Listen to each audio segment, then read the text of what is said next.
Hi అండి, అందరికీ నమస్కారం అండి. ఈరోజు నేను కాకరకాయ ఫ్రై చేయబోతున్నానండి. ఉడకబెట్టండి. చూడండి, నేను పై చెక్కు తీసేసుకొని కొంచెం పెద్ద సైజు ముక్కలు కట్ చేసుకున్నానండి. ఈ సైజు ముక్కలు కట్ చేసుకున్నా. ఉడకబెట్టే పద్ధతి చూపిస్తానండి.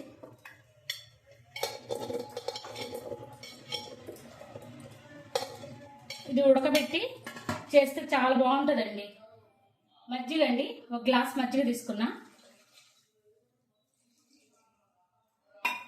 ఒక గ్లాస్ నీళ్లు, అర గ్లాస్ సరిపడేయండి.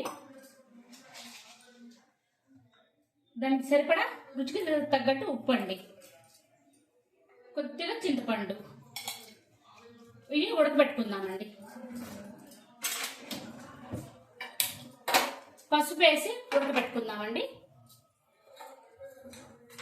ఇది కాకరకాయలేకి కొబ్బరి కారం అండి. పచ్చి కొబ్బరి తీసుకున్నామండి 4 ముక్కలు, 2 చిల్లిపాయ గడ్డలు, ఉప్పు కారం అండి.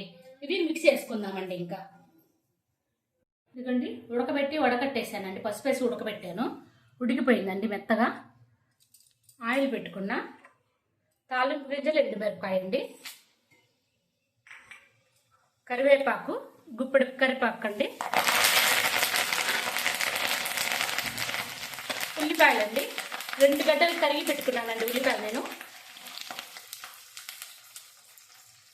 ఇవేమి ఎగనక్కర్లేదండి, మనకు తాలింపు గింజలు ఎగితే సరిపోతుంది.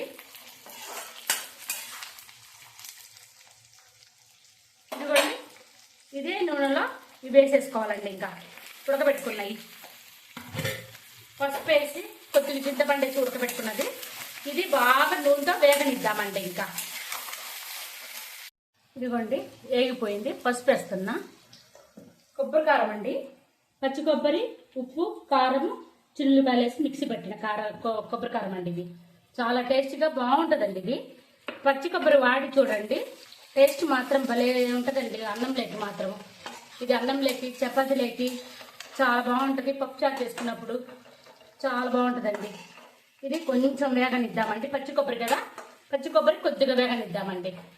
ఇదిగోండి, బాగా వేగిపోయింది. స్టవ్ ఆఫ్ చేసి బౌల్కి తీసుకుందామండి.